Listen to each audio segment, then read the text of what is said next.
வச்சு வாசிக்கும் பெயர் சொன்னதே கைத்தட்டி வரலாம். Thiru Karthikeya Sivasenadipati is a visionary environmentalist and a social reformer. He is the chairman of the non-resident Tamil Welfare Board and the managing trustee of the Senadipati Kamgeyam Cattle Research Foundation.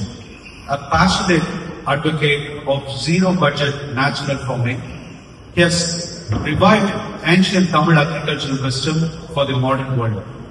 Through his work to preserve the Kamgeyam cattle, he was reminded us of the ecology with ethics in action.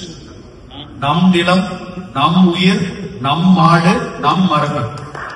Our land, our life, our cattle and our culture is the mantra of Karthikeyan.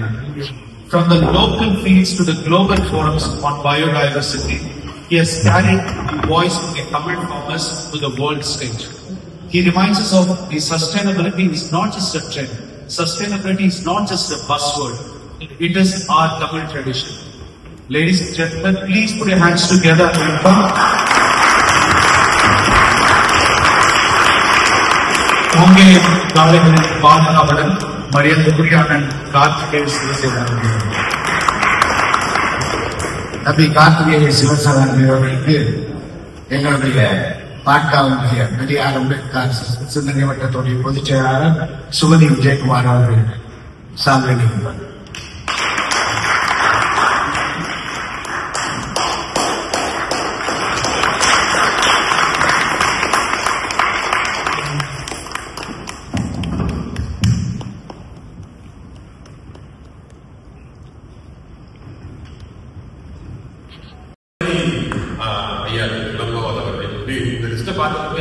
சரி, நம்ம திராவிட பேசுறீங்களா இது கிடையாது. இதை பற்றி தெளிவாக அப்பொழுது நான் புரிந்து கொண்டேன். அப்போ நாங்கள் பேசிட்டு இருக்கும்போது அதில் கூட போன முறை ஆஸ்திரேலியா இருக்கும்பொழுது அந்த நிகழ்வு பற்றி பேசினோம். நம்ம அவசியம் சுரேஷ் வந்து அவர்களை இங்கே கொண்டு வர வேண்டும் சொல்லி நான் சொல்லிட்டு இருந்தப்போ சுரேஷை அழைக்கலாம் சொல்லி பேசினோம். மிக அற்புதமான ஒரு நிகழ்வு. இங்கே நம்மள ஒன்று கூடி போட்டு இங்கு இருப்பதற்கும் ஒரு மிகப்பெரிய காரணம் தந்தை பெரியார் அவர்களும்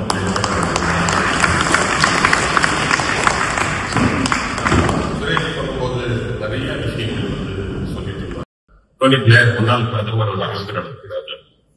அந்த அமைப்புல அவங்க ஒரு 27 பேஜ் சப்போர்ட் கொடுத்திருக்காங்க. 2011 வரைக்கும் உலகத்தில் இருக்கக்கூடிய எல்லா அரசியல் அமைப்புகளையும் படித்து சப்சஹாரன் ஆப்பிரிக்காவுக்கு எந்த அரசியல் முறையை கொண்டு செல்ல வேண்டும் ஸ்டடி பண்றாங்க. ஸ்டடி பண்ணி பார்க்கும்போது அவங்க சொல்றாங்க, நாங்க வந்து லெப்ட் ரைட் சென்டர் மொனார்கி எல்லாத்தையுமே பார்த்தோம், கம்யூனிஸ்ட் கேபிட்டலிஸ்ட் எல்லாத்தையுமே ஸ்டடி பண்ணி பார்த்தோம்.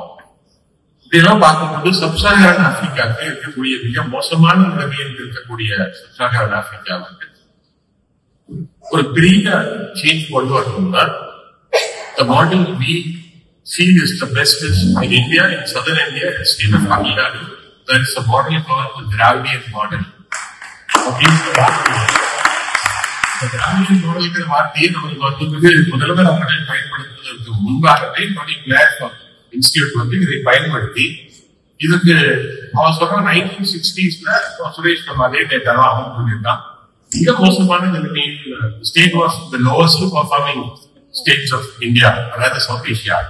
And that state is the #1 state today in all aspects in social development indicators. The reason is Grant Mohanlal Periyar. அப்படின்னு சொல்லி அவன் பெரியார் ஈடி ராமசாமி ஒருத்தர் இருந்திருக்காரு. அவர் தான் அந்த சேஞ்ச கொண்டு வந்திருக்காரு. கொண்டு வந்துட்டு அதுக்கப்புறம் அந்த following successive chief ministers especially Annadurai disable Annadurai அவன் ஒர்க் பண்றான். அவர் வந்து என்ன பண்ணியிருக்காருன்னா அந்த பொலிட்டிக்கல் மூவ்மெண்ட் கொண்டு வந்து பார்ட்டியை கொண்டு வந்து எலெக்ஷன்ஸ் ஜெயிச்சு ஒரு மிகப்பெரிய மாற்றத்தை அவருக்கு அப்புறம் அந்த கலைஞர் எம் ஜி ராமச்சந்திரன் அம்மா ஜெயலலிதா வரைக்கும் 2011 வரைக்கும் அவங்க ஸ்டடியை முடிக்கிறாங்க. சோ இவங்க தொடர்ந்து போட்டி போட்டு நல்ல விஷயங்களை தமிழ்நாட்டுக்கு செய்திருக்கிறார்கள் அப்படின்னு அவங்க சொல்றோம்.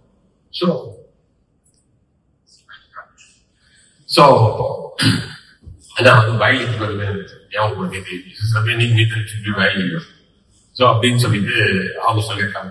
சோ அதுல நம்ம எடுத்துக்க வேண்டிய விஷயம் வந்து மறுபடியும் Suresh the presentation of Suresh will be taken to all the youngsters in Tamil Nadu. The presentations should go out in the WhatsApp group, should be shared on Facebook and Twitter and Insta. The reason is there's such a negativity in our status, taking our status. When you talk about all these things, somebody will start, I'm going to VAO, I will not get it. They want, but the idea is to make you feel low, put you down because of this ideology. This ideology is their biggest problem. For which, Pradeep Periyar himself had a very nice explanation. He said, I'm at work to Chennai, I'm going with train. There is nobody in my apartment in Coimbatore. I'm feeling very peacefully, happily, thinking nobody will be there. The compartment is spaces for me. In Tirupur, nobody comes. I'm very happy. In Europe, two people come. Europe, I need to sit. Up until the time you reach Chennai, you will not like those two people. You will hate them because they came and work you up from your deep slumber or your comfort zone. So for the past 2000 years, when somebody is being sleeping peacefully, you wake them up, they are bound to hate me. This is something we can understand, we can connect to. Nyayamana achievement kuda. Ana யாருக்காக அவர் எழுப்பி விட்டாரோ அவர்களுக்கே இன்னைக்கு அவரை பற்றி ஒரு சரியான பொழுது இல்லாமல் இருப்பது, இந்த பெருமை பேசிக் கொண்டிருப்பது, இந்த ரூலர்ஸ் நேரம் பேசும்போது சொன்னாங்க, எல்லாருமே ஆண்டவர்கள் தான் சொல்லி அந்த வார்த்தையை பயன்படுத்துறாங்க பேசும்போது, எல்லாருமே ஆண்டவர்கள் தான், யாருமே ஆளப்பட்டவர்கள் கிடையாது. Especially in my Indian society, it is very, very, very high. There is lots of economic growth. If you take the richest districts of India, three districts combined together, just almost 37% of India's economy is in that particular region. To the poor, Erode and Namakkal region. But even with such growth, there is, Suresh was saying, when there is very good growth, there is bound to be a population fall. That's the more reason what people think is what I see in that region is. And the property is not first file. There is no attempt to have a child at all. The land industry, business, gold,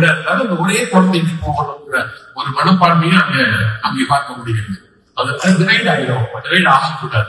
First, if there is a daughter, then there is a chance for taking a chance for another child. But first, if it's a son, they want to ensure Japan central pieces. Adi connect for the work. We are because a single child of Pampara, they don't go to even take up and more it's a much better thing. And also, from the state of the population, going to go to Suresh or data, TFI, we have a serious problem. Total fertility rate, we have a serious problem. And that is something dangerous. What will happen is, we have more and more and more and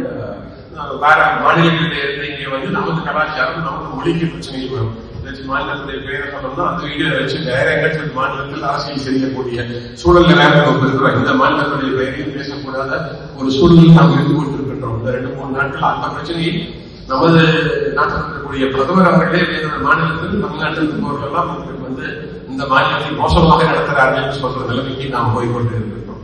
so என்னுடைய இதுல இப்ப நம்ம பொருளாதார எண்ணத்தை பார்த்திருக்கிறோம். நம்ம social இருந்து ஆரம்பிச்சு political revolution, we came to political revolution and then we came finally to economic revolution. So if you see in which state in India there are lots of protests and lots of talk about environmental issues, that is also Tamil Nadu. First, the biggest number of protests happening for environment related issues was Kerala. அது தஞ்சாவூர் பகுதியில் மீட்டேன் எடுக்க வந்தப்போ பண்ண ப்ரொடெஸ்ட்ல இருக்கட்டும், ஏன் நம்ம ஒரு நாட்டுக்காக ஒரு ஸ்டேட்டே தப்பிச்ச ஒரு விஷயமா இருக்கட்டும், இந்த மாதிரி எந்த என்வாயன்மெண்ட் ரிலேட்டட் இஷ்யூஸுக்கு அதிக ப்ரொடெஸ்ட் நடக்கக்கூடிய மாநிலமும் தமிழ்நாடு தான். அதுக்கு என்ன காரணம்னு சொல்லி பார்த்தீங்கன்னா, whichever there is, you don't have hunger, food is there, clothing is there, shelter is there, education is there, you have all basic facilities are met, and then you start worrying about the environment. Unless if you are hungry, where can you sit and talk about we cannot talk about environment, we cannot worry about climate change, we cannot worry about what's going to happen to us.